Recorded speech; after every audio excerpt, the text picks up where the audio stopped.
Hey guys, I'm here this evening just to do a very quick book haul. Excuse me for how disgusting I look. I have had a duvet day and I've literally only just had a shower and I went back in my pyjamas again.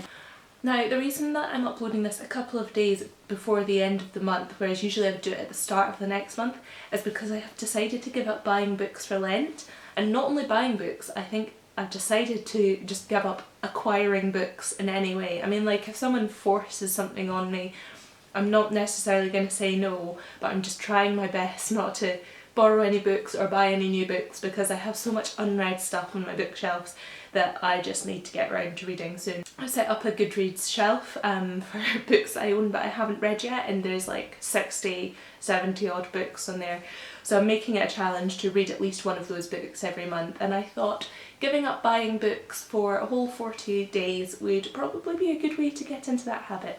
As a result, this month's book haul is very, very small and actually only consists of 6 books. The first one that I got is this poetry pamphlet called Gambia Interlude by Robert Ramsay, and this is one that I didn't know existed despite the fact that I'm a poetry fan and I have been to Gambia, and this is, I think he's a Scottish writer, but I found this when I was sorting through donations in Oxfam.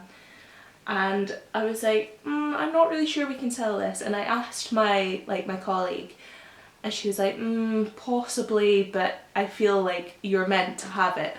So I took it away anyway, and I haven't read it yet, but it looks like it'll be a very, very quick read. So I might read it over the next couple of days because I haven't actually read my monthly poetry collection yet. The next 5 I got a couple of weeks ago when I was visiting my friend in St Andrews. And naturally, I couldn't go to St Andrews without visiting Topping and Company.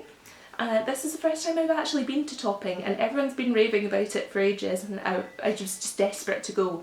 So I messaged my friend before I arrived and I was like, oh, I'm coming on one condition, that we can go to Topping and I can spend lots of money on books. She was like, yeah, that's fine. And it was so worth the excitement, like it was just so nice. And I love the fact that they've got the ladders that go around the edge of the shop and you can like climb up on the ladders and whiz yourself along to like pick up a book, and it was just generally really, really fun. And they served me tea, and not just like a cup of tea, because I knew that they served you tea and coffee.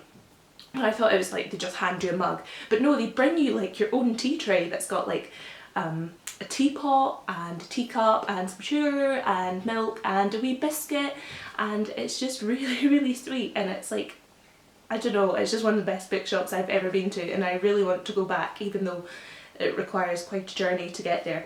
But anyway, on with the books that I got there. The first one I got was Kitchen by Banana Yoshimoto, which I have wanted to read for absolutely years, and I don't know why I haven't picked it up before now. I think it was one of those books that I was like, I know I want to read it, so it's never going to fall off my radar, so there's no rush to just buy it.